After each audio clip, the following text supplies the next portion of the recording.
Bonjour à tous, c'est Paul Mathieu alias le Doc et bienvenue dans cette nouvelle édition de la Chronique du Doc. Peut-être que bientôt nous allons assister à la paix entre les véganes et les mangeurs de viande. Vous allez me dire comment est-ce que c'est possible? Parce que récemment, on l'a vu, il y a eu quand même des manifestations et des activistes véganes de plus en plus manifestants, revendicatifs avec des actions, les boucheries qui sont vandalisées. Les choses un petit peu, on va dire, graphiques, en anglais graphique, c'est quand on montre des images violentes de ce qui se passe dans les abattoirs, des cadavres animaux qui sont déposés devant les boucheries pour faire prendre conscience du bien-être animal et de ce que ça implique. Bref, tout ça, vous l'avez vu à la télévision, mais du coup, vous allez me dire comment est-ce que c'est possible, comment est-ce qu'on peut manger de la viande sans finalement faire souffrir un animal, puisque manger de la viande, ça a toujours été tuer un animal et manger sa viande. Voilà, je vais pas vous faire un dessin, vous savez comment est-ce que c'est. Donc le sujet de la vidéo d'aujourd'hui, ça va être la viande artificielle, ou encore appelée la viande in vitro, ou le terme scientifique, ce serait la carniculture, le fait de cultiver de la viande. Alors comment c'est possible? Eh bien tout simplement avec des techniques d'ingénierie. C'est de cela que va traiter la vidéo d'aujourd'hui. Finalement, qu'est-ce que c'est la viande in vitro, comment ça marche, quelles sont les problématiques actuelles et quels sont les avantages. Et finalement, est-ce que tout le monde peut être d'accord ou non sur le fait que manger de la viande qui aurait été cultivée en laboratoire sans jamais ou presque jamais voir d'animal, c'est éthique, c'est bon, c'est possible ou pas. On va voir un petit peu ce qu'il en est, puisque actuellement c'est un sujet, alors d'actualité oui et non, c'est un sujet qui est régulièrement d'actualité, qui est régulièrement remis sur le devant de la scène dans les grands médias, la télévision, les journaux, puisque c'est c'est un sujet clairement d'actualité pour les problématiques éthiques sur le bien-être animal, sur l'environnement de la planète, et c'est toujours un peu sensationnel de se dire qu'on peut cultiver de la viande comme on cultiverait des plantes ou comme on cultiverait, je sais pas, qu'est-ce qu'on cultive, du tofu, c'est la mer Noire, du maïs, des céréales, des pommes, des poires, etc. Enfin bref, vous avez compris le tableau. Donc la première partie, finalement, qu'est-ce que c'est la viande in vitro? Donc la viande in vitro, c'est le fait d'arriver à faire pousser des cellules de viande, donc des cellules de muscle animal, dans une boîte de pétri, ou en tout cas en laboratoire, sans qu'il n'y ait d'animal, d'être vivant, d'organisme pour justement alimenter ces cellules, alimenter ces muscles et faire qu'ils puissent grossir. Et là vous allez me dire, mais comment ça marche? Alors avant d'arriver à comment ça marche, on va faire un petit peu d'historique, et ça je le sors pas de mon chapeau, j'ai regardé l'historique sur les articles qu'on trouve, puisqu'il y a beaucoup d'articles, et j'essaierai de vous en mettre 2 ou 3 dans la description, qui sont très informatifs sur cette technique, et surtout sur d'où est-ce que ça vient. Alors initialement, si j'ai bien fait mon travail de recherche, mais si c'est pas le cas, n'hésitez pas à le dire en commentaire, a priori, la première tentative, ça aurait été en 2002, dans un article qui a été publié dans le journal d'Aérospatial, puisqu'ils se sont dit peut-être que cultiver des cellules de viande, ça permettrait pour les astronautes qui partent en mission d'avoir une source de nourriture qui pourrait être en gros renouvelable. En gros l'idée c'était, ils se sont dit si on n'amène que des cellules souches, c'est transportable très facilement dans l'espace, et qu'ensuite on arrive à montrer un processus de culture, peut-être qu'à terme on pourrait rester dans l'espace un peu plus longtemps et arriver à avoir notre propre source de nourriture autonome. Donc c'est parti de là, et ça c'était en 2002. Donc finalement 2002 c'est pas si vieux que ça, on est en 2018. Ensuite des entreprises, des innovateurs, des scientifiques se sont penchés sur la question et se sont dit peut-être qu'effectivement ce serait une bonne solution pour arriver à produire de la viande en grande quantité et à nourrir la population, et donc à éviter un petit peu toutes les problématiques qu'on a actuellement avec la viande. Donc il y a eu de l'investissement, et actuellement il y a plusieurs startups dans le monde qui se sont lancées sur le projet de la viande. En 2013, ça a fait le buzz puisque ça a été le premier, alors hamburger, mais c'est pas le hamburger qui a été cultivé, La salade elle n'a pas été cultivée in vitro, les tomates, les oignons et la sauce blanche. Alors il n'y a pas de sauce blanche dans un hamburger, mais c'est pas grave, le ketchup, la moutarde non plus. Donc c'était juste le steak finalement, le steak haché qui a été cultivé in vitro. Et donc en 2013, ça a été le gros buzz, ça a fait la une de beaucoup de journaux, et on s'est dit on peut cultiver un hamburger in vitro, et donc qu'est-ce qui se passe, comment c'est possible? Et là tout de suite ça attise un peu la curiosité de tout le monde. On se dit comment ça marche? Ce hamburger en 2013 valait 250 000 €. Donc c'est un hamburger qui est quand même très cher. Je pense que si vous allez à McDo, vous en aurez pas pour 250 000 € à ce prix-là. Il y a intérêt à être sacrément riche. Donc j'espère au moins qu'il était bon, mais a priori ça a été le cas. A priori les gens qui l'ont testé ont dit que c'était pas trop mal. Donc peut-être des choses prometteuses pour la suite. Et là maintenant vous vous posez la question, c'est quoi finalement la technique? Comment est-ce qu'on peut arriver à cultiver un muscle, un steak in vitro dans une boîte de pétri. La première chose à faire, c'est d'arriver à récupérer des cellules souches de muscles. C'est-à-dire que le muscle, c'est une division cellulaire qui fait que plusieurs cellules musculaires vont être assemblées sous la forme d'un muscle, et donc ça veut dire qu'il y a eu prolifération et il y a eu surtout différenciation. La cellule souche, c'est une cellule qui peut se diviser en plusieurs types de cellules et qui peut se renouveler. Donc cette cellule souche, ensuite, elle va se diviser dans des cellules musculaires, vont ensuite se diviser et on va aboutir à un muscle.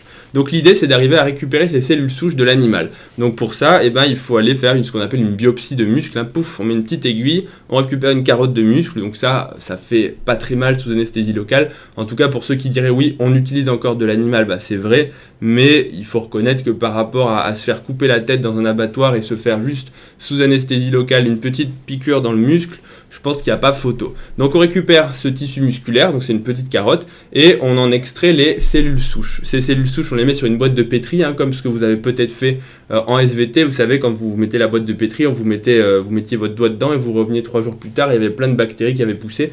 C'est un peu la même chose. La boîte de pétri, c'est le milieu de culture de ces cellules souches, pour les faire se diviser.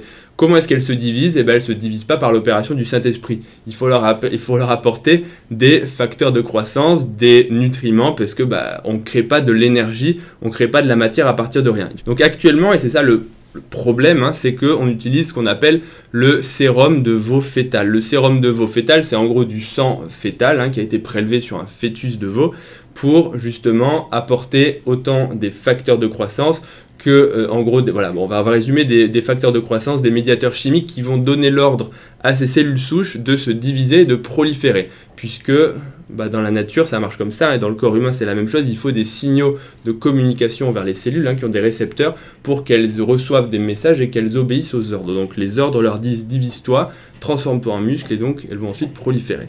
Donc ça marche comme ça. Ensuite, qu'est-ce qui se passe? Une fois que ça prolifère, on récupère plein de cellules. Et cet amas de cellules, finalement, il va être mis sous la forme de lamelles. Alors ça, c'est un procédé où on le met autour, dans une autre boîte, dans une autre machine, si on peut dire ça comme ça. Et ça va prendre la forme de petites lamelles, sous forme de filaments, un peu comme quand vous passez votre steak haché, vous avez des espèces de petits filaments, des petites ribambelles. C'est un peu la même chose. Et on assemble tout ça et donc on récupère un steak haché. Donc les gens qui diraient, et c'est pas totalement faux, on peut se poser la question finalement, est-ce que c'est mangeable? Est-ce que c'est bon pour la santé? Est-ce que c'est comme du vrai muscle? Alors oui et non. Oui, dans le sens où finalement une cellule de muscle, c'est une cellule de muscle. Ça, c'est la base.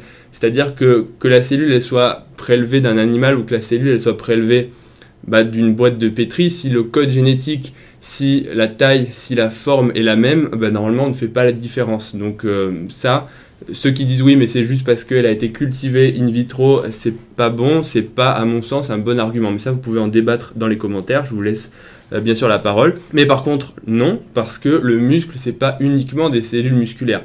Le muscle c'est également du gras, des aponevroses, des tendons, donc des amas de graisse, des nerfs, des vaisseaux sanguins, etc.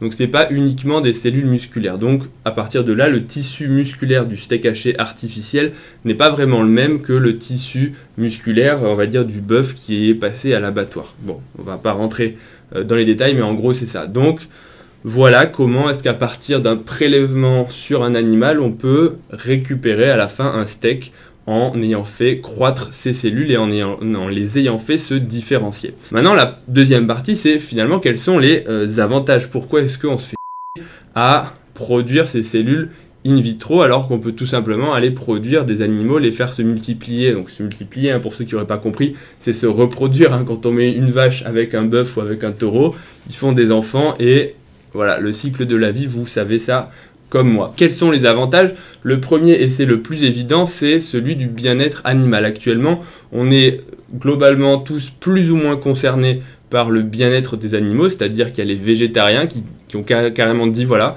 pour moi c'est insupportable et je ne consommerai plus rien qui vient de l'animal. L'animal ne doit pas être, en gros, exploité pour l'homme. C'est une façon de penser, encore une fois.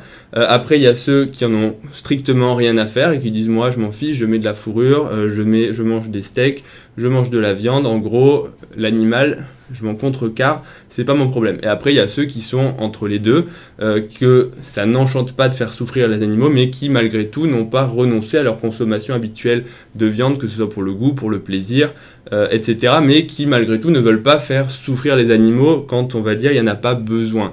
C'est-à-dire ils n'ont pas envie de faire souffrir l'animal particulièrement, mais ils estiment que pour se nourrir, eh bien, c'est le cycle de la vie, hein, les animaux, c'est la chaîne alimentaire. En gros, certains animaux en mangent d'autres pour survivre.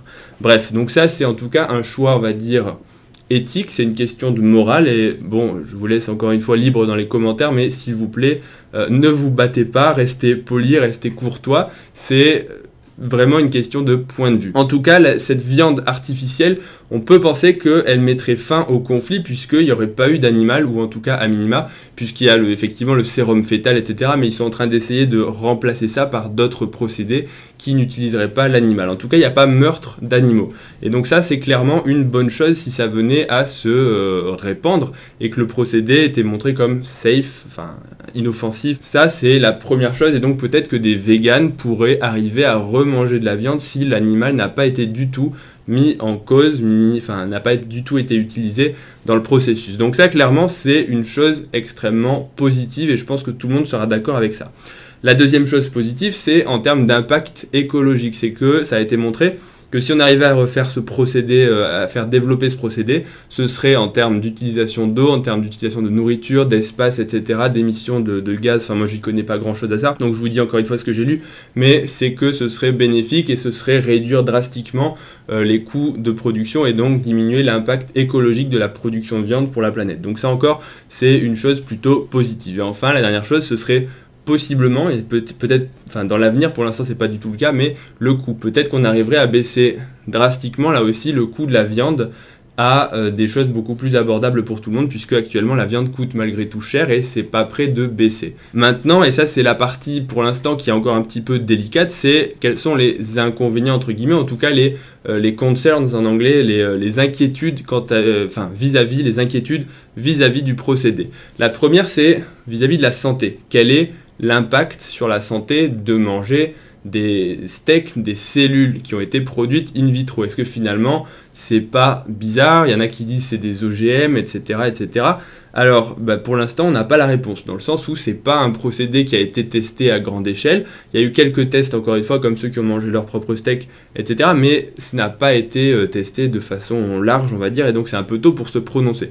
A priori la cellule en elle-même n'est pas dangereuse, mais c'est la question qui se pose, c'est les facteurs de croissance, etc. qui ont été utilisés pour faire grossir ces cellules et les faire se proliférer. Ça n'a pas été, on va dire que pour l'instant il n'y a pas encore d'études qui montrent que c'est sans danger, donc il faudra vraiment s'assurer que ça soit parfaitement safe pour pas qu'il y ait de scandale sanitaire à venir, hein, parce que s'il y en a un, on se rappelle la vache folle, etc. C'est quelque chose d'assez grave, et d'autant plus si le procédé est répandu à large échelle. Donc ça pour l'instant pas de réponse. La deuxième chose qui est mise en cause, c'est finalement quid du goût. Le goût, la texture, parce que comme on l'a dit, le muscle, c'est pas juste des cellules de muscle, c'est aussi des nerfs, des tendons, de la graisse, tout ça pour donner à la viande, hein, ce goût, cette texture, et ça, les amateurs de viande le savent, toutes les viandes ne sont pas pareilles. Il y a différentes pièces, il y a différents morceaux, il y a différentes cuissons, il y a différents modes de production, il y a la qualité de l'animal à la base, si on peut dire ça, est-ce qu'il a couru, est-ce qu'il n'a pas couru, par quoi il a été nourri, etc.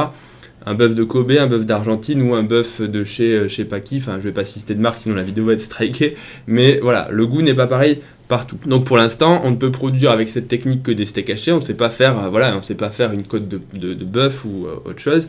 Donc la question c'est de travailler sur les textures, le goût, etc. pour arriver à le faire le mieux possible, le plus mangeable possible. Enfin, la dernière chose, c'est vis-à-vis de l'acceptance de la population. Et ça, il y a beaucoup de problématiques actuellement. C'est qu'il y a beaucoup de gens qui disent « Moi, ça vient d'un laboratoire, c'est extrêmement bizarre, je refuse de manger ça, c'est du chimique. » C'est comme les OGM, on voit le refus de la population des OGM, alors que en soi, OGM, ça veut juste dire « organisme génétiquement modifié », ça ne préjuge pas de sur quoi... Je fais un peu l'avocat du diable, hein, j'ai aucun avis, en tout cas pas dans cette vidéo, sur la consommation ou non d'OGM, mais en soi, génétiquement modifié, ça veut juste dire que c'est nous, l'homme, qui l'avons modifié. Mais dans la nature, des organismes modifiés au niveau de l'ADN, il y en a, ça se fait naturellement, ça s'appelle les mutations, ça s'appelle chez l'homme les maladies génétiques où il y a l'ADN qui est muté, bref. On va pas rentrer dans le détail, c'est pas le sujet, mais tout ce qui est fait par l'homme ne veut pas dire que c'est forcément mal, puisque les médicaments, c'est pour la plupart fait par l'homme, et pourtant on est bien content quand on va à l'hôpital d'être traité. Voilà, votre iPhone, votre PC, votre Wi-Fi, votre Internet, tout ça c'est fait par l'homme. Donc après on peut argumenter, oui, on est sorti de la nature, l'état naturel, etc., les maladies de civilisation, pourquoi pas, encore une fois. Mais voilà, est-ce que finalement tout ce qui a été fait par l'homme, tous les produits de la technologie sont-ils foncièrement mauvais? C'est, je pense, une question philosophique et n'hésitez pas encore une fois à y répondre dans les commentaires et à donner votre avis là-dessus. Ça fait beaucoup de questions ouvertes dans cette vidéo, mais c'est vraiment un sujet qui est plus que la muscu ou autre, c'est vraiment autour de la science que ça parle, et donc je pense que c'est super intéressant d'avoir un peu les points de vue de chacun. Autre chose, à mon sens, ça n'a pas été évoqué, mais c'est que c'est finalement plutôt pas mal si on peut arriver à avoir n'importe quelle viande. Il suffit de prélever une fois le tissu de l'animal et on peut répliquer le goût de l'animal, puisque actuellement, voilà, on mange du bœuf, on mange du porc, on mange un peu de, je sais pas, du lapin, du canard, du poulet, mais il y a plein d'animaux qui sont rares, et on pourrait imaginer avec ça qu'on pourrait manger des trucs un peu exotiques. On pourrait même manger du bodybuilder. Imaginez, vous prélevez les muscles, genre de Ronnie Coleman ou de Jay Cutler ou de Phil Heath, vous lui faites une petite biopsie genre dans le quadriceps ou dans le biceps, et vous mettez en culture ces cellules, et ensuite vous vous dites, voilà, je mange un steak de Mister Olympia, et est-ce que ce steak-là, il sera plus anabolique que le steak de bœuf? Je sais pas, mais ça peut être une piste à creuser. Bon allez, là je raconte n'importe quoi. Il est temps que la vidéo s'arrête. J'espère que ce sujet vous aura intéressé, que vous aurez appris des choses. Et encore une fois, n'hésitez pas à réagir dans les commentaires. Est-ce que vous accepteriez de manger de la viande in vitro si on vous proposait, on vous disait tiens, mange un steak haché in vitro? Voilà, fin de la vidéo, ça y est, j'ai perdu le fil. À bientôt pour la prochaine, n'hésitez pas à me retrouver sur Instagram, Dr Miaous qui va s'afficher, je sais pas, ici. Abonnez-vous à la chaîne aussi, et je sais pas, il y en a qui disent aussi qu'il faut activer la cloche si vous voulez recevoir toutes les dernières vidéos, bref, n'hésitez pas à le faire. Et mettez un pouce bleu si la vidéo vous a plu, et je vous dis à bientôt pour la prochaine vidéo. Salut à tous.